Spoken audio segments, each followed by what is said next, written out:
Siban, merci beaucoup de passer du temps avec nous. On va commencer par une rapide biographie. Vous êtes né en 1985. Ouais. De 2004 à 2007, vous faites un Master 1 en Histoire des sociétés occidentales et contemporaines. Vous êtes élu étudiant, vous êtes responsable campagne et tête de liste FEDER aux élections universitaires. Vous écrivez votre premier mémoire, L'immigration des Juifs de France vers Israël. Ensuite, de 2007 à 2008, vous faites votre Master 2 à Sciences Po Paris en Histoire et théorie du politique. Vous écrivez un mémoire qui va devenir assez connu, Pierre Mendès France et la question du Proche-Orient. Et vous écrivez ensuite 2 romans, Après quoi en cours, qui va être bientôt adapté au cinéma, et Le Détachement. En parallèle de ça, vous faites plein d'emplois, plein de stages. Vous commencez chez Jack Lang en 2006 à la gestion des courriers. Un sacré début quand même. Ouais. Vous êtes chargé de communication du maire Daniel Vaillant en 2008. Ensuite, vous êtes chargé de mission à l'Institut Franco-Mitterrand en 2009. Vous êtes chargé de communication à la mairie d'Evry avec Manuel Valls. Vous rédigez ses discours, ses notes et ses tribunes. Vous êtes chef de cabinet de l'adjointe au maire de Paris en charge de l'égalité femmes-hommes entre 2011 et 2012. Vous intégrez le pôle questions de société et égalité hommes-femmes dans l'équipe de campagne de François Hollande en 2011 et 2012. Vous êtes conseiller de la ministre des Affaires sociales et de la Santé en charge des personnes handicapées en 2012 et 2013. Vous êtes consultant privé chez Tidler pendant 6 mois. Vous êtes chargé de mission presse et discours au cabinet de Fleur Pellerin et donc ministre de l'économie et des finances. Et finalement, à 29 ans, vous devenez scénariste et auteur en 2014. Moi, j'ai une question qui est assez simple. Vous avez très très rapidement gravi les échelons dans la société. C'est quoi votre secret pour gravir les échelons aussi vite ? Oh, moi, j'ai pas vraiment de secret. C'est beaucoup de passion. Ce que j'aime faire depuis que je suis petit, c'est écrire. Et donc, j'ai commencé par effectivement avoir des emplois qui me permettaient de faire ce que j'aime, écrire. Et puis, bon, la politique étant un milieu cruel, injuste, ingrat, etc., à un moment, je me suis dit qu'il fallait que j'écrive aussi pour moi-même, pas seulement pour les autres. Et donc, j'ai choisi d'écrire mes propres histoires, d'écrire des romans.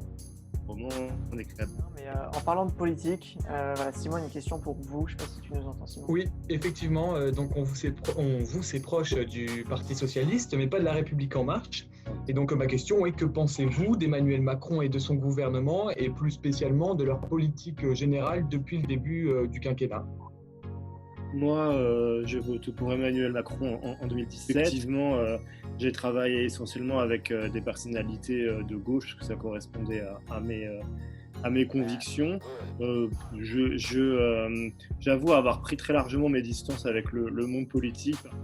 On sait que ces dernières années, ils rencontrent des difficultés. Est-ce que vous pensez qu'ils puissent se relever par votre intermédiaire, par exemple ? Par mon intermédiaire, évidemment. Non, je pense que le Parti socialiste doit mourir dans sa forme actuelle. Je pense qu'Olivier Faure est un catastrophique premier secrétaire du Parti socialiste qui n'a aucun charisme et qui ne porte aucunement dans l'opinion.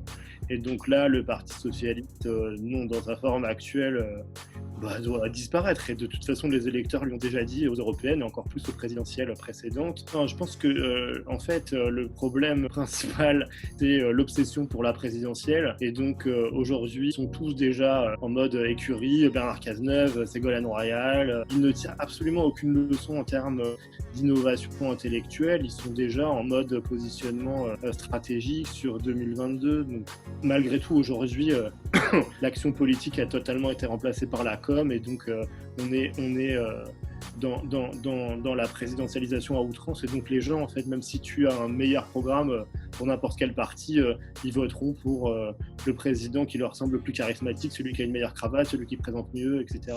Vous êtes un ancien communicant, entre guillemets. Pensez-vous que votre métier évolue dans le mauvais sens, ou est-ce simplement une nouvelle forme ? Non, je ne suis pas un ancien communicant, j'ai écrit des discours, et donc pour moi, il y avait quelque chose de l'ordre du travail intellectuel, et pour moi, mes modèles d'hommes politiques, c'est Lamartine, Victor Hugo, etc. Quand on voit les députés d'aujourd'hui, on se dit quand même que le niveau a un peu baissé, et donc je pense quand même fondamentalement que l'évolution du métier dont vous parlez, elle existe depuis un moment, sauf que De Gaulle, Mitterrand, Giscard, etc. n'avaient pas toute la journée des gens qui les filmaient ou qui attendaient une petite phrase pour faire un buzz, etc. Et donc aujourd'hui, quand par définition on est obligé de fabriquer de l'information toute la journée pour les chaînes d'infos en continu et pour les réseaux sociaux, et on est dans une banalisation de la parole politique. Effectivement, aujourd'hui, les jeunes s'informent sur Brut et ne lisent plus les reportages du Monde. Est-ce la fin des grands discours au profit de divers tweets ? J'espère pas, mais de toute évidence, moi je le vois par exemple dans les compositions de cabinets ministériels. Avant, tu avais un conseiller pour la com, qui faisait la presse, les réseaux sociaux, le rapport avec les journalistes, etc. Aujourd'hui, tous les ministres ont un conseiller Instagram, un conseiller Twitter, un conseiller Facebook, un conseiller, etc. Je ne sais pas si c'est la fin des discours, mais on est beaucoup plus attentif effectivement aux tweets que à ce qu'un politique peut dire dans un grand discours. Moi, j'ai écrit, je ne sais pas combien de discours, mais au bout d'un moment, j'avais évidemment le sentiment que j'étais en pilotage automatique parce que l'utilisation excessive des éléments de langage avec des mots tout faits à chaque fois fait que en fait le citoyen n'écoute plus parce qu'il a l'impression d'avoir entendu les mêmes discours. Pour moi, si j'ai aussi choisi de vouloir raconter des histoires, c'est parce que je voulais aussi que les mots aient un sens à un moment quand je les utilise. Non, quand j'étais petit, j'avais envie d'écrire, mais pour moi, romancier, scénariste, c'était pas un métier. Il fallait gagner des sous, il fallait aller travailler dans un lieu où il y a une cantine et où tu as un salaire à la fin du mois. Oui, moi, j'ai choisi d'écrire mon premier roman à partir du moment où j'avais des choses à raconter et à partir du moment aussi où j'avais le sentiment de pouvoir aussi avoir une forme de sécurité. Dans le livre Le Détachement, on est confronté à Maxime qui a de réelles convictions politiques et qui se montre subordonné par ses supérieurs. Est-ce que vous avez eu ce ressentiment dans la vie politique ? Moi, j'ai eu beaucoup d'expériences qui étaient assez ubuesques parce que la politique vraiment est un milieu très ingrat, très injuste dans lequel le winner du lundi est le loser du mardi et tu dépends des remaniements, des alternances, de si le ministre trouve pas quelqu'un plus sympa à mettre immédiatement, s'il n'y a pas un fils d'eux ou un héritier qui peut te remplacer le lendemain, etc. Donc oui, c'est pas un milieu dans lequel il y a des liens de solidarité ou d'amitié. Moi, ce que je raconte dans le roman est évidemment un peu fantasmatique, un peu exagéré, parce que c'est montrer le parcours de jeunes qui, par définition, voient leurs illusions, leurs engagements, leurs convictions, c'est un gros lapsus, s'écrouler parce que leurs illusions finalement s'écroulent. Oui, je pense que ça ressemble à beaucoup de parcours de jeunes, disons, militants quand ils se confrontent à la conquête et à l'exercice du pouvoir. Ouais. Ouais, donc moi j'ai été chef de cabinet en effet à la mairie de Paris sur les questions d'égalité femmes-hommes et thématiques sur lesquelles je travaillais il y a quelques années, c'est-à-dire évidemment la question des violences faites aux femmes, la question de l'accès à la contraception, à l'IVG, l'égalité salariale, l'égalité professionnelle. Il y a quand même beaucoup d'améliorations au cours de ces dernières années, mais à compétences égales, les femmes gagnent encore moins que les hommes.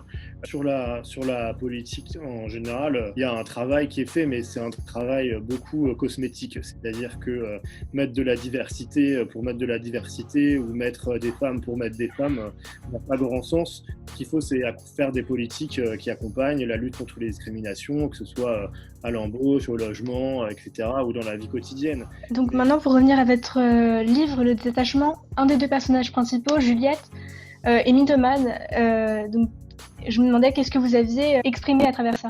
Moi, j'ai fait un roman sur la frontière entre le virtuel et le réel, entre l'imaginaire et le réel, fantasme, etc.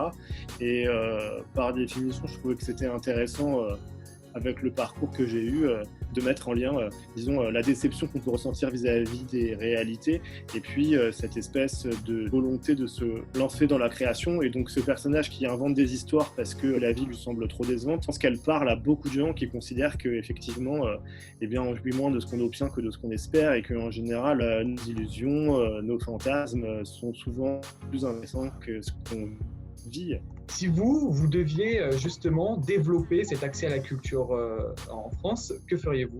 Le contraire de ce qui est fait en ce moment, c'est-à-dire une politique culturelle qui est totalement centrée sur les grands établissements dans lesquels plus personne ne va, si ce n'est des élites de gens qui ont 60 ans, 70 ans, etc.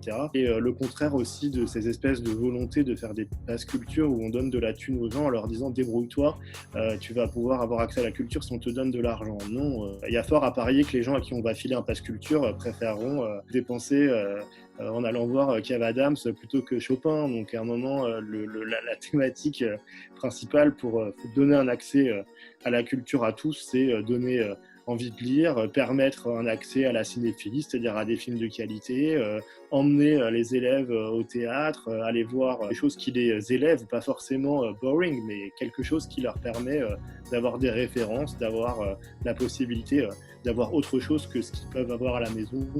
Voilà, le ministère de la Culture en France, ça sert à ce que le ministre aille applaudir des gens à des cérémonies de récompense, mais à part ça, on n'a pas vraiment de signe de quelle est l'ambition culturelle de notre pays, alors même que c'est un pays qui donne énormément de culture au monde. Est-ce qu'ils doivent être forcément engagés pour susciter l'intérêt du lecteur? Non. Pas forcément du lecteur. Non, pas du tout. Je pense que en général, les artistes les plus visibles politiquement sont souvent les moins compétents. Vraiment, je suis assez halluciné par les gens qui te donnent des leçons de leur maison du Luberon ou de l'île de Ré en signant des pétitions. En ce moment, on subit tous un petit peu la crise du coronavirus. Il y a vraiment une grosse précarité pour les intermittents du spectacle. Selon vous, c'est quoi les mesures pour leur venir en aide? La solution, il faut être très pragmatique. Le coronavirus, la crise sanitaire, elle touche le monde entier, elle touche l'ensemble des corps de métier de la population. Donc, par définition, les intermittents, il n'y a pas de solution miracle. C'est-à-dire qu'effectivement, moi, j'aimerais pouvoir tourner cet été un premier film, mais aujourd'hui, les difficultés sont beaucoup trop importantes pour pouvoir réfléchir concrètement à réouvrir les cinémas, réouvrir les salles de concert, réouvrir les salles de théâtre, etc. Donc la priorité, c'est que les gens aillent bien et que la crise sanitaire se résolve. La décision d'Emmanuel Macron de permettre aux intermittents de pouvoir avoir leurs droits jusqu'à l'année prochaine, c'est quand même une très bonne décision. Même maintenant, il n'y a pas de solution miracle pour pouvoir travailler et faire exister des festivals, des concerts, des films, etc. Il faut que cette crise sanitaire trouve une issue. Moi, j'ai juste une dernière question. Vous avez l'air un petit peu vraiment éloigné de la sphère de la politique. Je voudrais y revenir une dernière fois. Si on vous proposait par exemple un poste de ministre de la Culture, est-ce que vous y retournerez? Je sais pas, on verra, ça dépend par qui. Super, écoutez, merci beaucoup pour vos réponses. Félicitations pour en tout cas votre combat pour la culture, parce que déjà je pense que c'est déjà en donnant des interviews pour des jeunes comme nous que vous aidez beaucoup à la culture, et je vous remercie beaucoup du coup d'avoir pris quand même pas mal de temps aujourd'hui pour échanger avec nous, et on vous souhaite bon courage pour vos projets à venir, que ce soit des films, des livres ou le ministère de la Culture. Voilà, les trois en même temps. Les trois en même temps. Allez, salut, merci beaucoup. Au revoir. Merci beaucoup.